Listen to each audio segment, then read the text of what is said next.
Vamos dizer que nós somos uma ilha, aonde habitam todas as possibilidades de todas as emoções e de todas as experiências. Conta uma lenda que uma determinada ilha, chamada Ilha dos Sentimentos, ela estava por ser inundada. As águas iriam subir e todos os seus habitantes iriam naufragar. Nessa ilha moravam todos os sentimentos, desde o amor, o egoísmo, a tristeza, a vaidade, todos moravam nessa ilha. Quem recebeu em primeiro lugar o aviso de que a ilha iria submergir foi o amor. E o amor fez aquilo que o amor costuma fazer. Ele saiu correndo para avisar a todos os sentimentos que haveria essa tragédia. E aconteceu o que acontece sempre com o amor. Ele se lembrou de todo mundo e se esqueceu dele mesmo. Então as águas começaram a subir e o amor já havia dito que todos procurassem os seus barcos, os seus botes. Quando o amor já estava se afogando, veio o primeiro bote, o primeiro barco. Era o barco do egoísmo.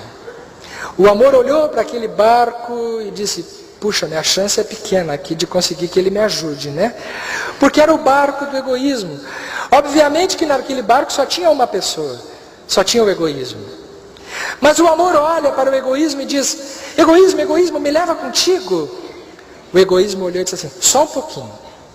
Primeiro eu vou até o outro lado, vou descarregar todos os meus pertences e depois eu volto quando eu já estiver bem para te ajudar e te salvar.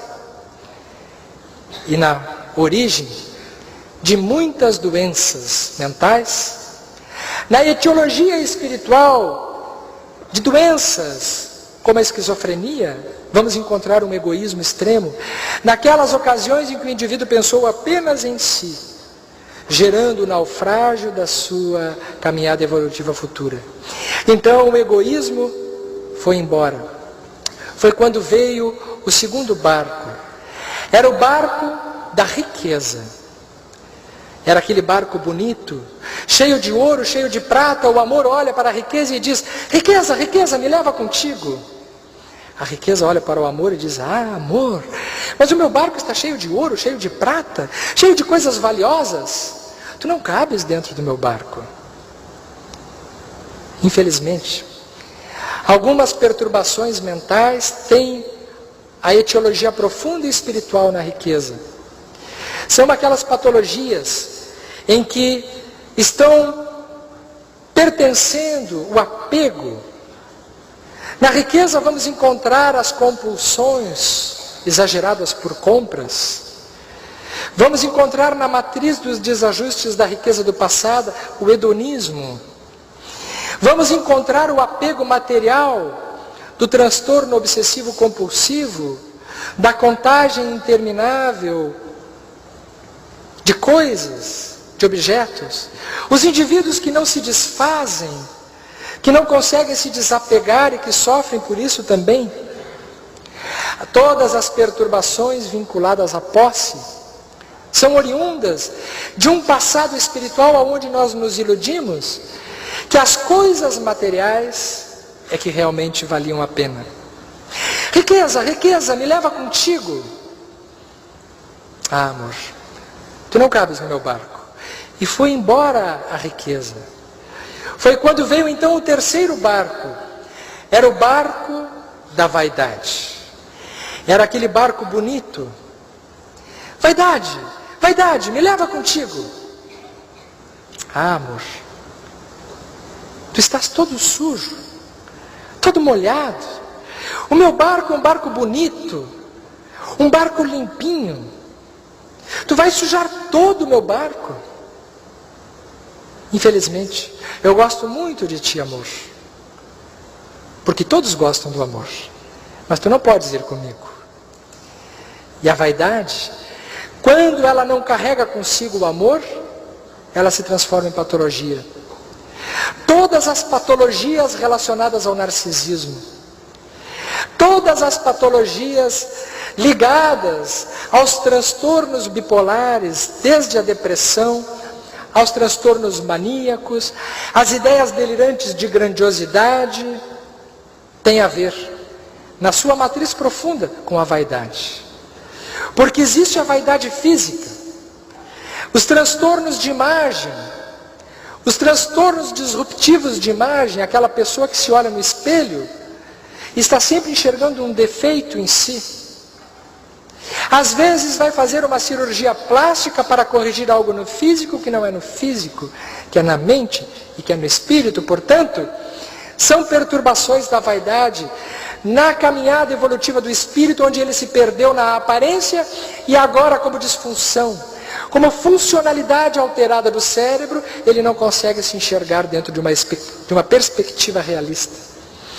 Mas existe também a vaidade intelectual, que é muito perigosa, tanto quanto ou mais do que a vaidade física. É a vaidade do poder, é a vaidade do prestígio, é a vaidade da fama, é a vaidade que leva à necessidade do indivíduo ter a aprovação dos outros. Quando ele executa as coisas da sua vida em torno da grandiosidade de si mesmo. Nessa época em que vivemos o culto ao ego, em que o eu é o mais importante. Quando a pessoa diz que o importante é ser feliz, muitas vezes ela esquece de que se a sua felicidade estiver acontecendo em cima da tristeza dos outros, essa felicidade ela não é legítima. Não temos direito a nada que nos seja motivo de felicidade, que seja motivo de tristeza para o nosso próximo. Porque na época do êxito, na época que estamos vivendo da autorrealização, existe uma necessidade muito maior do que essa, que é a da colaboração, a da cooperação, a do desenvolvimento da empatia, dos valores sociais, dos valores humanos, dos valores ecológicos, dessa ecologia espiritual da solidariedade, da fraternidade, da igualdade, do amor ao próximo, que Jesus nos falava. Vaidade, vaidade, me leva contigo. Ah, eu não posso, amor. E a vaidade se descobrisse que levando o amor consigo, ela seria uma vaidade positiva, porque a vaidade positiva ela existe também, nós chamamos de autoestima. Porque quando o indivíduo se valoriza e gosta de si, e gosta também dos outros, isso não é vaidade, isso é amor.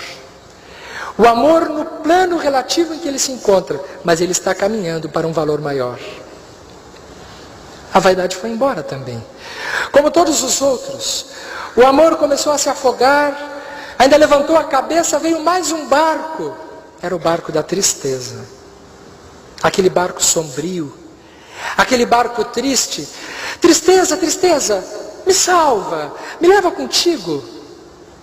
Ah, amor, eu estou tão triste, mas tão triste, que eu prefiro ir sozinha. E o que a tristeza não sabe, é que a tristeza só é triste, porque é sozinha. Na patologia da tristeza vamos encontrar aqueles pensamentos melancólicos, negativos, que cultivamos em muitas existências de forma exagerada. E que culminará em todas as patologias relacionadas à tristeza, principalmente a depressão. Os transtornos depressivos são manifestações na vida atual daquelas experiências anteriores em que insistimos na visão negativa da vida, nos comportamentos tristes, nas posturas equivocadas. Todas as vezes que pensamos que a vida não vale a pena, insistimos e permanecemos naquela postura mental, estamos construindo futuras depressões. Tristeza, me leva contigo. O amor sabe que se ele acompanhar a tristeza, ela deixa de ser tristeza. Ela se transforma em reflexão. Ela se transforma em introspecção. Porque a tristeza tem também uma função, que é fazer com que o indivíduo mergulhe dentro dele e descubra potenciais novos.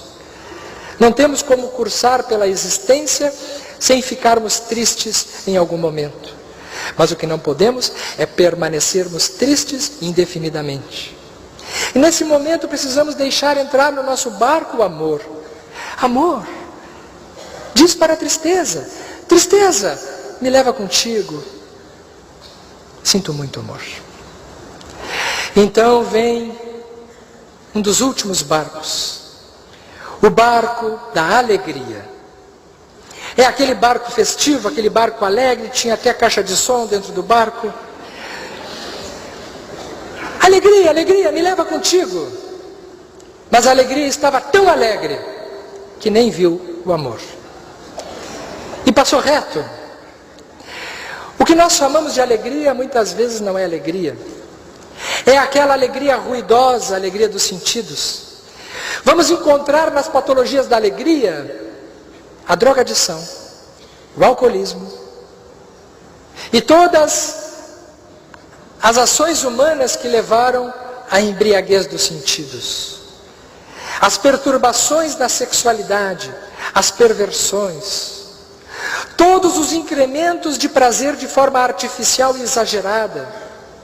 Todas as vezes que em outras encarnações incidimos nesse comportamento desequilibrado de alegria extrema, geramos perturbações. São as perturbações das substâncias, são os transtornos maníacos, o transtorno bipolar, os transtornos da sexualidade, as aberrações, desde a pedofilia, as perversões. Alegria, ela já tinha ido. Porque a alegria do jeito que chega, ela passa também, não é alegria. Então, foi a vez do amor se perturbar e se entristecer. Ele viu que ninguém o havia socorrido. Ele juntou as mãos e entregou a sua alma a Deus. Quando ele já estava quase se afogando, eis que surge um último barquinho. Um barco pequenino com um velhinho dentro. O amor olha para aquele velhinho, o velhinho estende a mão para o amor e diz: amor, sobe no meu barco. O amor está tão exausto que ele entra no barco do velhinho e dorme profundamente. Quando ele acorda, o barco já tinha ido embora e com o velhinho também. E o amor está em terra firme. E ele procura aquele velhinho para agradecer, porque o amor é um amor verdadeiro, portanto um amor agradecido, e ele não encontra o seu Salvador. É quando então o amor sobe a montanha, porque no alto da montanha mora a sabedoria. E ao se encontrar com a sabedoria, ele pergunta: sabedoria, quem era aquele velhinho naquele barco pequeno que me salvou? A sabedoria olha para o amor e diz: tu não sabes, amor. Eu não sei, porque eu estava tão cansado que só me ocorreu dormir, e quando eu acordei, da forma que chegou, ele já tinha ido embora, eu não pude perguntar quem ele era.